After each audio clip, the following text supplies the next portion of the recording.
HR radio news से ताज़ा तरीन अपडेट से खबरन जो सिलसिलो हलंदड़ आहे। रुख कयूं था खानवाण जो, जिते असांजे रिपोर्टर परवेज़ हुसैन मुताबिक़ government boys primary camps school में टर्मिनल इम्तिहान टेस्ट वरता विया।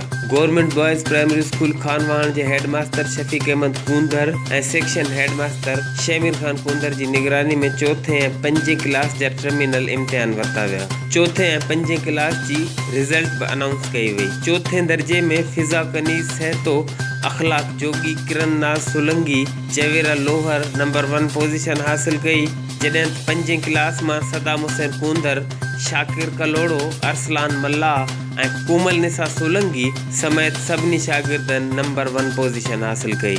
इन मौके ते सेक्शन हेड मास्टर शेमिर खान कूंदर ॿुधाईंदे चयो त असांजे स्कूल जा उस्ताद महिनती आहिनि, जंहिंमें मोहम्मद यूसुफ जोखियो, अशफाक अहमद चन्ना ऐं ॿियनि उस्तादनि जी महिनत आख़िर रंग लातो। हिन वधीक चयो त असांजे स्कूल जी वॾी हाक आहे, उन करे परे परे खां शागिर्द हिन स्कूल में दाख़िला लाइ अचनि था। आख़िर में हेड मास्टर शफीक अहमद कूंदर पोजीशन हासिल कंदड़ शागिर्दनि में गोल्ड मेडल, ट्रॉफियूं ऐं ॿिया इनाम विरहाया। Ali Jafri Solanki, HR radio news, Hyderabad.